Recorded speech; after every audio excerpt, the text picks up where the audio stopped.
Everyone else thought they were amazing. At school pickup, they smiled. At dinner parties, they were charming. To your friends, they were warm. To the community, they were respected, admired even. And to you, they were terrifying.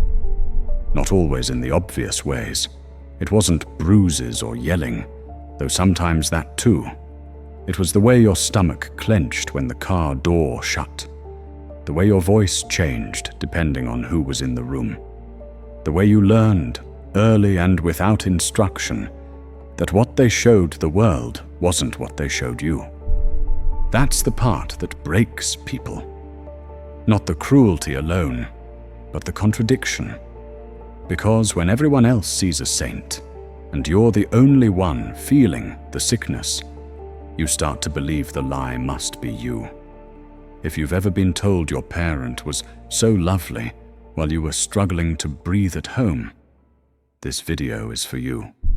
If you've ever questioned your memory because the world around you denied your reality, if your parent was adored by others but left you anxious, invisible or afraid, if you've carried guilt for resenting someone everyone else respected, this video will help you see the manipulation for what it is and finally name what happened to you.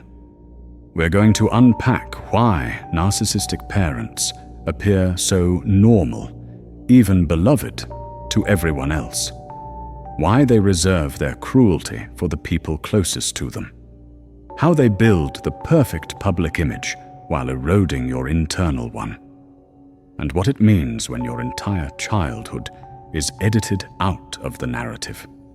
Because this isn't just a story of family, it's a story of deception. And when you finally name the lie, you stop mistaking it for love. That's how narcissistic parents win. Not through violence, through narrative.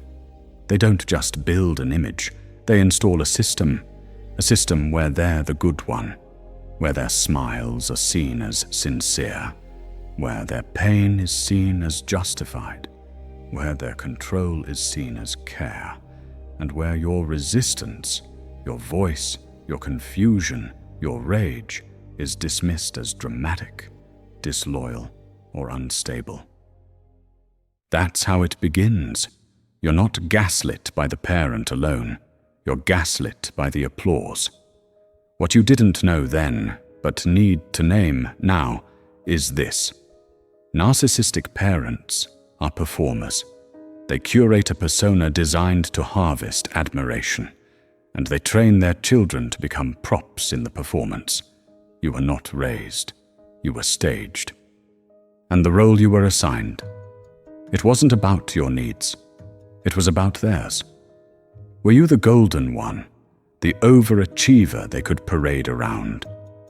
Or the scapegoat, the difficult child they could blame for the cracks in their life? Or the invisible one, the peacekeeper whose silence protected their image? Whatever your role was, it had one purpose: preserve the illusion. Because to narcissistic parents, image is everything. They need others to see them a certain way, not for status alone, but for identity. If the world believes they're kind, generous, devoted, then they can avoid looking at the parts of themselves that are cruel, withholding, and empty. Your suffering is collateral. Their self-concept is the prize. And so, when you tried to speak up, when you hinted that something was off, you weren't met with concern. You were met with disbelief, or worse, with betrayal. Don't be so sensitive.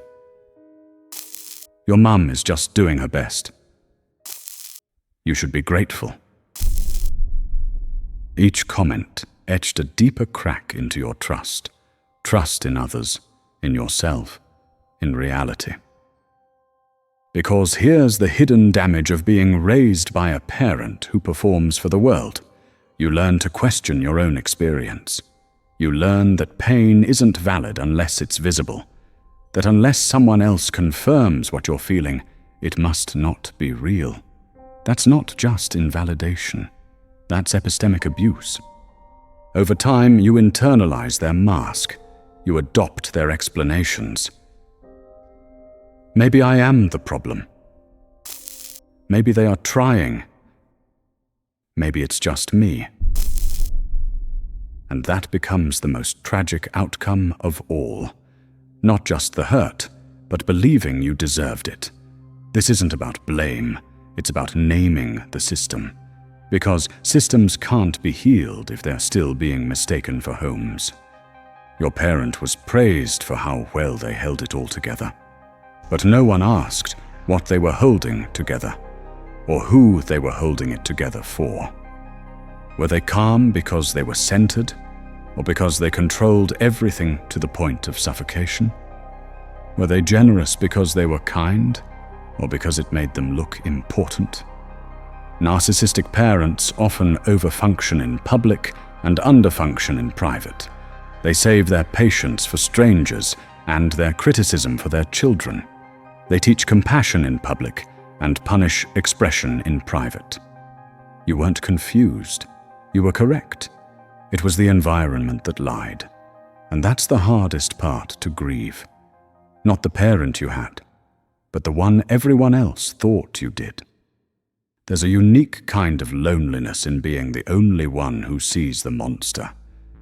And when that monster wears a smile, the world calls you bitter, ungrateful, angry.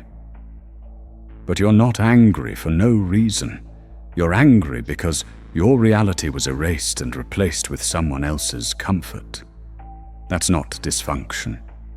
That's betrayal. So here you are, years later, still untangling the knot between love and performance, between admiration and manipulation. Still flinching when someone compliments your parent. Still unsure if you're allowed to tell the truth? You are. Your story matters, especially when no one claps for it. Because the applause they received wasn't for parenting. It was for pretending. And your liberation, it begins when you stop editing your truth to protect their image. When you stop mistaking the public narrative for your private experience. When you say, no, that wasn't love. That was performance. This script isn't about making others believe you. It's about helping you believe yourself. Because once you name the lie, you stop carrying its burden. Let's pause for a moment to reflect. When did you first notice your parent behaved differently around others? And how did that make you feel about your own perception? Let that answer surface. Because it's not just memory. It's a map out of the gaslight. Here's the bottom line. You weren't wrong. You were trained to call harm by another name. You were taught to smile at the mask while bleeding behind it. And when the world praised them, you didn't feel proud, you felt erased. But that erasure wasn't proof you were broken. It was proof they needed a character, not a child. And if you're starting to remember the real story, not the one they sold, but the one you lived, you're not crazy. You're waking up. So how does this mask stay so intact? What psychological tactics do narcissistic parents use to curate their public image while maintaining control at home? Let's dissect the mask next. Let's get surgical. Narcissistic parents don't just have a public image. They architect one, meticulously, strategically, forensically. Every interaction, every compliment, every generous gesture is curated not for connection, but for control. Because for narcissists, being admired is safer than being known. Being seen is a threat. Being applauded is a buffer. And nothing matters more than preserving that illusion. At the core of the narcissistic psyche is a fragile, fragmented self. A self so intolerant of shame, so allergic to imperfection, that it must be constantly propped up by others.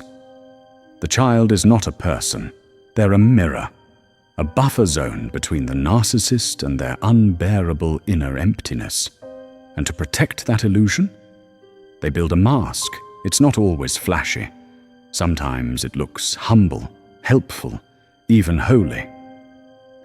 The selfless mother, the hard-working provider, the pillar of the community. But make no mistake, that persona is armor, and beneath it is someone who will destroy anyone who threatens the narrative, including their own child. So how does the mask work? It starts with charm coating, a psychological glaze used to disarm suspicion, compliments, charisma, social generosity, all deployed like a PR campaign. They're kind to strangers, gracious to neighbors, witty at parties. But behind closed doors, they're cold, controlling, often cruel. This is the first contradiction a child learns to internalize. And it's the first sign they'll be dismissed if they ever speak up, because everyone else only sees the coating. Next comes selective generosity, one of the most confusing weapons in the narcissist's toolkit. They give, but strategically. Gifts that look generous on the outside, but come with strings. Acts of kindness that are timed for maximum visibility, or worse, for maximum guilt. This is generosity as performance, and for the child, it creates a sickening dissonance. You feel ungrateful for being wary. You feel manipulative for noticing the manipulation. This is what psychologist Craig Malkin calls emotional hot potato, where love becomes transactional, unpredictable, weaponized. You're taught to smile when you're fed crumbs because someone else called it a feast. Then comes hostage empathy, a term used to describe the way narcissists demand constant emotional leniency. You don't know what I've been through. I had it harder. You're making me the bad guy. Here, empathy is not reciprocal, it's extorted. You're forced to understand their pain while yours is ignored. Your boundaries are labeled cruel. Your honesty is ungrateful. Your discomfort is disrespect. And if you protest, they invoke reputation as leverage. They don't know how lucky they are to have me. Everyone says I'm such a great parent. That's not self-esteem. That's propaganda. And it works. Because narcissistic parents don't just manipulate individuals, they manipulate ecosystems, friends, teachers, extended family, clergy, coaches. Anyone who could validate the child is brought into the illusion, charmed, groomed, co-opted. And so when the child tries to speak up, they're met with disbelief, even ridicule. This isn't a mistake, it's insulation. Narcissists are emotionally anticipatory. They know that their real behavior can't withstand scrutiny, so they build a firewall of fans. And when the child questions the mask, they're met with a response more chilling than denial. Don't be ridiculous. Dad is amazing. That sentence alone can fracture a developing mind, because it doesn't just erase your pain, it rewrites your reality. You're not just unseen, you're unconfirmed. And unconfirmed pain doesn't dissolve. It calcifies into self-doubt, into people-pleasing, into internalized shame.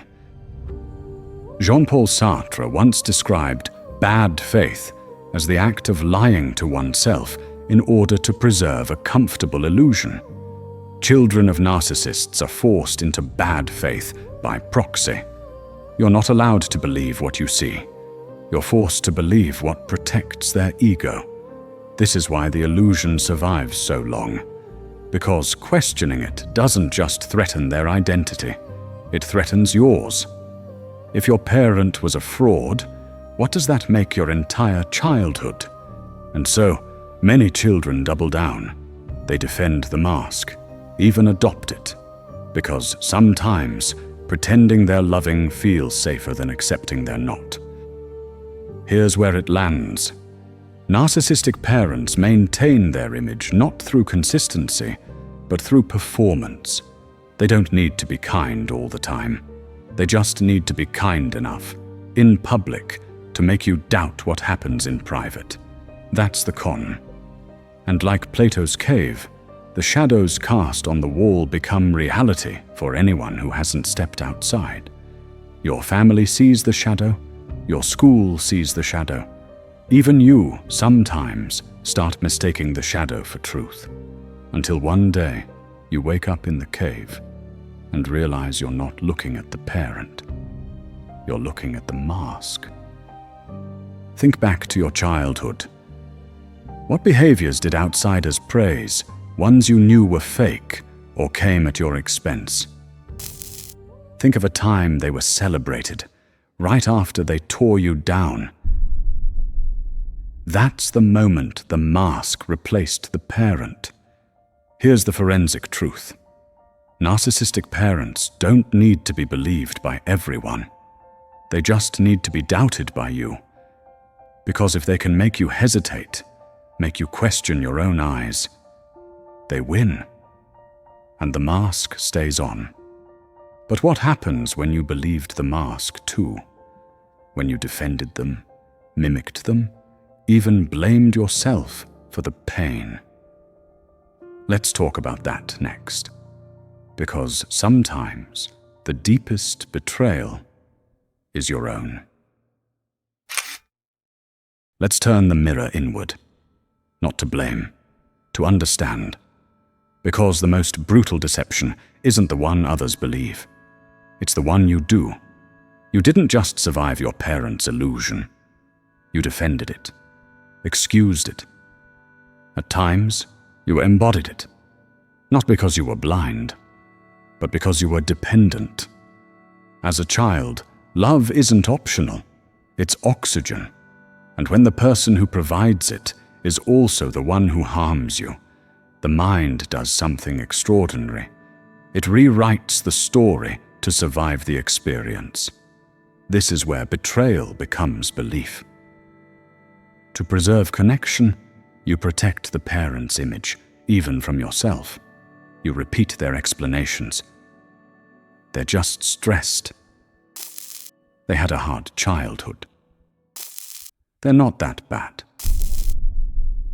This isn't delusion, it's adaptation. Because the alternative, accepting that the person who's supposed to protect you is actually the threat, is too psychologically destabilizing for a child to bear. So you do what all survivors do. You rationalize the harm and minimize your own pain. That's how the illusion enters your bloodstream. This isn't just about defense. It's about identity. Because when your self-concept is formed in a distorted environment, your sense of reality warps to match the environment. You learn that love means performance, that affection is conditional, that expressing pain gets you labeled difficult. And soon, those beliefs aren't just about them. They're about you. Maybe you believed you were dramatic. Maybe you believed you were ungrateful. Maybe you believed you were the problem. That's how the system sustains itself, through internalized betrayal. This is what psychoanalyst Donald Winnicott described as the false self, a version of yourself constructed to meet the emotional demands of the parent, not because you wanted to lie, but because truth was unsafe. And over time, that false self becomes your mask. You become high-functioning in chaos, hyper-aware of others' moods, addicted to approval, afraid to ask for anything you can't earn. This is not just trauma. It's trauma disguised as personality, and it runs deep. You may have defended them at school. You may have lied for them at home. You may have rehearsed stories in your head to make their behavior sound normal.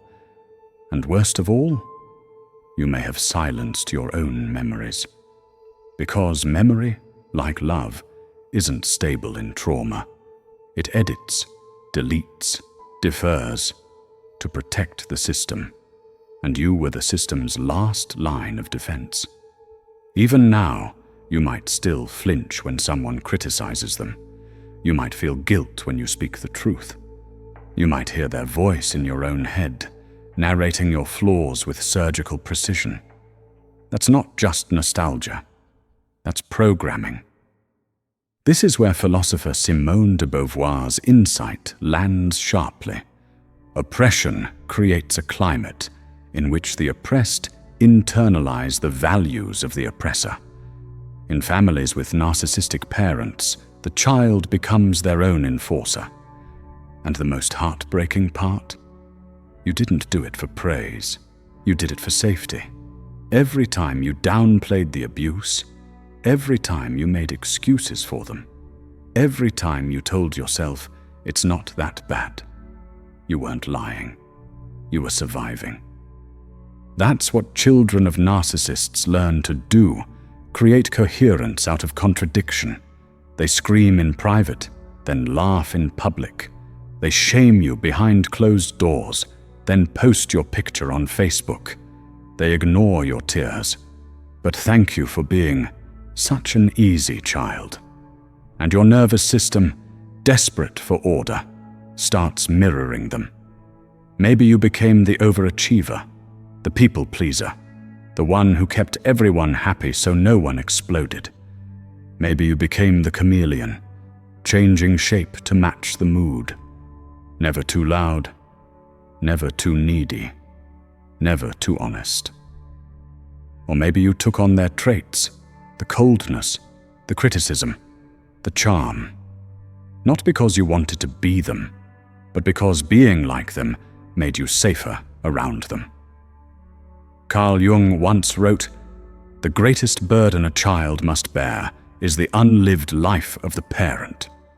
But what if the burden wasn't just unlived? What if it was unacknowledged? What if your whole personality was sculpted around avoiding their emotional landmines? That's not weakness. That's wartime strategy. You didn't fail to see the truth. You saw it early and learned to bury it. Because in systems built on denial, clarity is punished, and so you chose survival over sanity. But here's the paradox. That strategy saved your life, and now it's destroying it. You're not in that home anymore. But the logic of that home still lives in you. You still wait for the explosion, still translate silence as tension, still confuse criticism with care. Because the mask wasn't just theirs, it became yours too. Pause. Think back to your own experience. When did you first start to question if the version of them the world admired was real? Was it a specific memory? A moment that didn't add up? Trace that moment, not for blame, but for clarity. Because behind that moment lives your mind, waking up. And when the mind wakes up, the grief begins. Not just grief for what happened, but for everything you told yourself to stay safe. The stories, the excuses, the self-doubt. You didn't believe them because you were naive. You believed them because you were loyal. And loyalty in a dysfunctional system often looks like self-erasure. But now, loyalty to yourself will look like betrayal to them. Let it. Because the cost of keeping the mask alive is your aliveness. But what happens when it's not just the parent who denies your pain, but everyone else? What happens when the world praises them while you drown in silence? Let's talk about that next, because the deepest trauma isn't always abuse. It's invalidation. Let's flip the lens outward. You weren't just gaslit by your parent. You were gaslit by the entire social circle. Every compliment they received was a weight on your truth. Every "aren't you lucky" felt like a punch in the gut. Because the worst betrayal isn't only private, it's public denial. They told you, "Aren't you lucky to have someone so generous," as if generosity erased the grief. They told you, "She's a pillar of the community," as if social standing erased your screams. When that happens, you don't just doubt the parent, you begin to doubt yourself. This circles back to philosopher Jean-Paul Sartre's bad faith, accepting a lie because the truth feels unbearable. You're not lying to them, you're complicit in lying to yourself.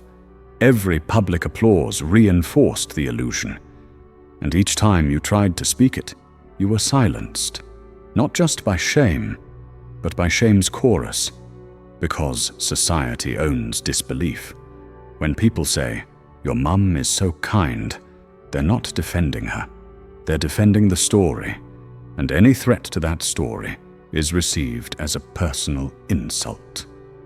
So you learned to smile, to stay small, to pretend it didn't sting. But every compliment came with a hidden cost. Your pain became an illusion gap. The contrast between public praise and private suffering widened until the gap swallowed your voice. That's how social feedback becomes secondary trauma. Primary trauma is the abuse. Secondary trauma, it's when your own support system silences you. Now think back to Plato's allegory of the cave. The sunlit world is bright, but dangerous. The shadows are comforting and familiar. You spent years choosing shadows, because admitting the sun existed meant admitting your prison was real. That's the trap of public affirmation. It mirrors your deepest fear. Maybe I'm the problem, not them. Maybe I misremember. Maybe this pain was always just my projection. And so the validation that seems like relief becomes re-traumatization. Your boundaries began to fracture. Your memories edited, your instincts second-guessed. Because in environments of staged generosity, innocence becomes guilt. The person who sees behind the mask becomes the villain in the greatest performance of all. What are the external to internal effects? It starts with false praise. "She's the most caring mum I know." You should appreciate how much they do. These statements sound benign until you realize they're transactional. They serve the image, not the person. And the child becomes collateral because no one sees the cuts under the facade. Maybe they praised your parent for charity work while you were starving for attention. Maybe they admired her social butterfly status while you were picking up crumbs of affection. Maybe they felt sorry for her loss while she took your innocence. And every time someone affirmed the parent, you lost a piece of trust in yourself. The psychological impact runs deep. It starts with epistemic injustice. Philosopher Miranda Fricker described this when testimony is dismissed due to prejudice. You're discredited, not because your story is false, but because it doesn't fit the narrative. Your pain is seen as melodrama, or even ingratitude. You begin to internalize disbelief. Society becomes your measuring stick. When they praise her, you silence the child. When they defend the mask, you doubt the wound. You become hyper-vigilant to social opinion. Your reality becomes contingent on what other people think. So you learn to censor, to withdraw, to neuter your voice, so it doesn't threaten the collective comfort.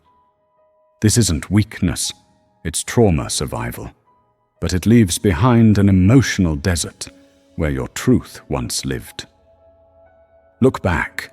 When someone told you, you must have it easy, or don't make a big deal, how did you respond? Did your chest tighten? Did you apologize for sharing? Did you find yourself stuttering, shrinking? That's not fragility. That's a nervous system trained to believe it is fragile. Every invalidation rewires your brain. It teaches you your truth is exotic, your voice detonating, and the world becomes stranger. You start to believe you're the only sane one in a collective lie. Let's reflect here. Who affirmed the parent's mask, and how did that make you doubt yourself? Was it a friend praising their parenting? A teacher praising their involvement? A dinner guest praising how well they managed? Recall their words and how your body responded. That moment reveals where social denial became internalized trauma. You are not delusional. You are not oversensitive. You are someone living at the intersection of two incompatible worlds, and no one gave you permission to speak the truth. Understanding this doesn't just heal, it frees you from self-effacement. Because now you see, it wasn't your pain that was excessive. It wasn't your memory that was unreliable. It was the social consensus that was dishonest. And when you begin to separate your truth from public consensus, you start to breathe again. So if they can't see what you survived, if the world loves them and overlooks you, what do you do now? Let's explore why outsiders can't see what you went through and how to stop expecting them to. They didn't see it, not because they were blind, but because they were comfortable. And comfort does not investigate. Your story didn't go unseen. It went ignored by people who needed the illusion to stay intact. Not just for your parents' sake, but for their own. The people who called them charming weren't wrong. They were just incomplete. They saw the version of your parent that was designed for them. And because it made them feel good, they assumed it must be the truth. But image is not intimacy. Charm is not character. And what they saw wasn't who your parent was. It was who your parent needed to be seen as. That's the heartbreak of narcissistic abuse. The abuser is adored, and the survivor is doubted. This is the mechanics of social blindness. The world doesn't see it because it's not looking. We're wired to accept first impressions. Psychologist Daniel Kahneman describes this as cognitive ease, the brain's preference for information that confirms existing beliefs. Once someone's admired, we resist any data that complicates that picture. This is confirmation bias. And in families, it's even stronger, because family is sacred. Family is everything, they say, especially the ones who'd rather preserve harmony than face harm. So when you tried to name the cracks, the abuse, the emptiness, you weren't met with concern, you were met with discomfort. They needed the happy family story to stay real. Not for you, for themselves. We live in a culture addicted to politeness. It tells us to respect our elders, even when they're cruel. It tells us to let the past go, even when the past is still happening in our body. It tells us to stay quiet, because talking about family trauma is taboo. So your silence wasn't just conditioned by your parent, it was reinforced by the culture. And when you did speak up, people didn't just dismiss you, they recoiled, because acknowledging your pain would force them to question their own. So they turned you into a warning instead of a witness. They labeled you bitter, angry, ungrateful. Not because you were lying, but because you were inconvenient. In a world obsessed with optics, power protects itself. A narcissistic parent is often socially fluent. They know how to shape their reputation. They anticipate what others want and give it. So your truth had no audience, because the audience was already clapping for a different character. And when someone is adored in public, it takes radical empathy to believe the story of the one they've hurt in private. Most people won't do that. Not because they're malicious, but because they don't want to hold two truths at once. She was so kind to me. She was abusive to her child. So they choose the version that feels safer. They choose comfort and call it neutrality. If you grew up unseen, you probably learned to over-explain, to justify your story, to beg for understanding, to preempt disbelief. But here's the truth. The people who demand proof of your pain aren't neutral. They're defending the system. You shouldn't have to write an essay just to be believed. You shouldn't have to bleed in public just to be heard. And if someone needs you to collapse before they validate your experience, that's not empathy. That's control. Simone Weil wrote that to be rooted is perhaps the most important and least recognized need of the human soul. When the people around you affirm your abuser, they pull up your roots. They make you question the soil of your own memory. That is epistemic sabotage. And it doesn't just hurt, it fragments your sense of reality. Søren Kierkegaard called it the sickness unto death, the despair of living inauthentically, because the world refuses to see the truth. That's what survivors of narcissistic parents endure. A lifetime of pretending it didn't happen, because no one else can hold the truth. Take a look inside. Where do you still feel the need to explain, justify, or prove what you went through? Is it with friends? With siblings? With your partner? Who are you still trying to convince about what happened? And what would it feel like to stop needing their validation? The tension you carry? It's not just emotional, it's existential. Because you were taught that truth only matters if it's confirmed. But here's the radical reframe. Your story is valid, even if it's never applauded. Even if no one else claps. Even if you're the only one who remembers it. You don't need the world to understand. You need to stop explaining to people committed to misunderstanding. Not everyone deserves access to your pain. Especially not those who use your honesty as gossip fuel. You were erased by a system that rewarded performance over presence. And now, your clarity is the most dangerous thing you carry. You're not invisible. You were systematically unseen. And now, you're learning how to see yourself. So if others never saw it, never will see it, how do you finally let go of their opinion? How do you dismantle the illusion without needing an audience? That's next. We dismantle the illusion. Let's dive in. You don't just leave a narcissistic parent. You untangle yourself from the role you were trained to play. This isn't the dramatic rupture people imagine. It's slower, quieter, like peeling away wallpaper only to find rot beneath it. You believed that paper was the structure, but it wasn't. It was decoration, an illusion wrapped around dysfunction. Now you're staring at the walls you were raised inside. And for the first time, you're asking, what if none of it was real? At first, it feels like betrayal.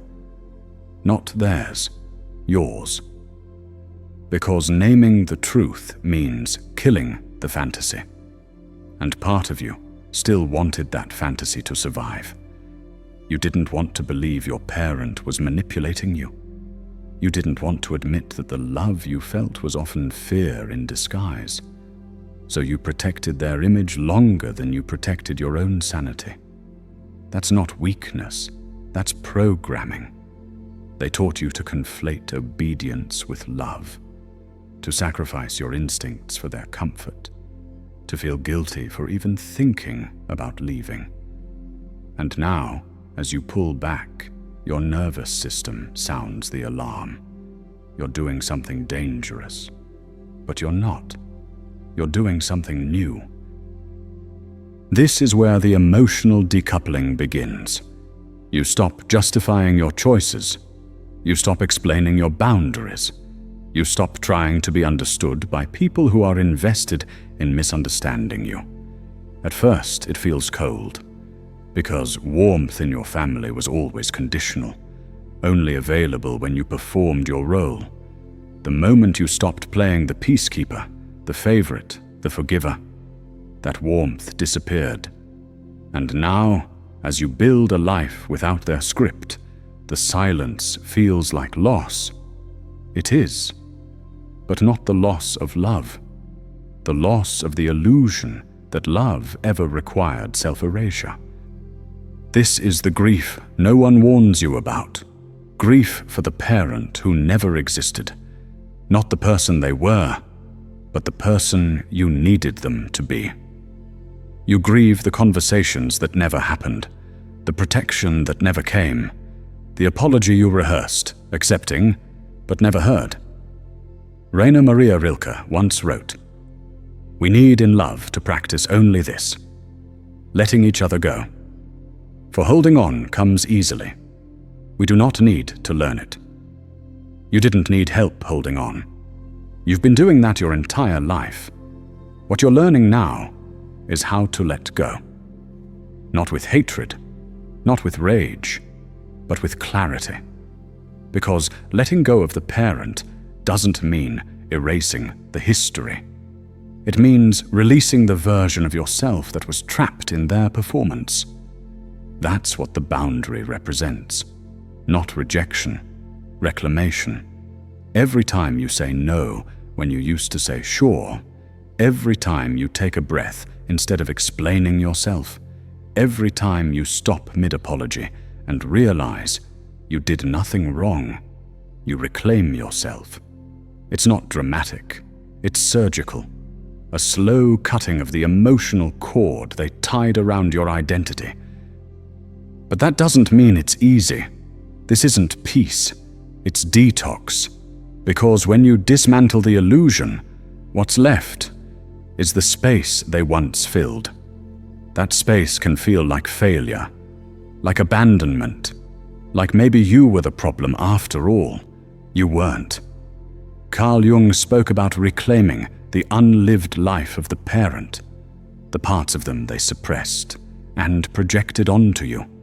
That's what you've been carrying, their unlived shame, their unmet needs. Now you're setting it down, not because it's too heavy, but because it was never yours to hold. Here's the psychological shift. You stop asking, "Why won't they see me?" And you start asking, "Why am I still waiting to be seen by someone who never looked?" That shift isn't just emotional, it's existential. Søren Kierkegaard once said, "The most painful state of being is remembering the future, particularly the one you'll never have." That imagined parent? That fantasy of reconciliation? You have to grieve it. Only then can you start building a future that belongs to you, not the version of you they designed. So now the illusion is gone. But what's left is you. No script, no role, no applause. And in that silence, you get to meet the version of yourself they never acknowledged. Let's go there next. The real you was never seen, and that changes now. There's a moment, quiet, unglamorous, unspectacular, when you finally realize no one is coming to validate your pain. No one is going to sit you down, apologize for not seeing it sooner, and say, "You were right all along." And strangely, that realization doesn't destroy you. It frees you, because when you stop waiting to be witnessed, you become your own witness. Friedrich Nietzsche once wrote, "The individual has always had to struggle to keep from being overwhelmed by the tribe. To be your own person is a hard business." That's the business you're in now. Emotional sovereignty, not proving anything, not defending anything, just being, without asking for permission. For so long, your nervous system was trained to prioritize other people's perceptions, their comfort, their story, their illusion. But that was never your job. You were not born to protect a legacy of denial. You were not put here to make your pain more palatable for outsiders, and you certainly weren't meant to carry the burden of seeming well-adjusted to people who were complicit in your erasure. This is what philosopher Hannah Arendt called banality of evil in reverse. Not overt abuse, but the socially acceptable patterns that erase your reality by normalizing your pain. The people who told you, "Your mum is so sweet." The teachers who praised your parents' involvement. The friends who looked confused when you hinted something wasn't right. They weren't evil, but they became vessels for the illusion. And when you internalized their disbelief, you became the illusion's final protector. Until now. Now you're choosing something different. You're choosing to believe yourself, even if no one else does. Even if the story you tell doesn't come with applause. Even if the only audience you have is your own trembling clarity. Because clarity doesn't need confirmation. It just needs space. Let's name the paradox. You were never seen as you truly were. But you were still shaped by how they treated you. That's the cruelty. To be invisible and yet deeply impacted. To be ignored and still carry the residue. To not exist in their version of events, but still bleed from them. That's what you're healing from. Not just what happened, but what was denied afterward. Say it now. Say it out loud if you can.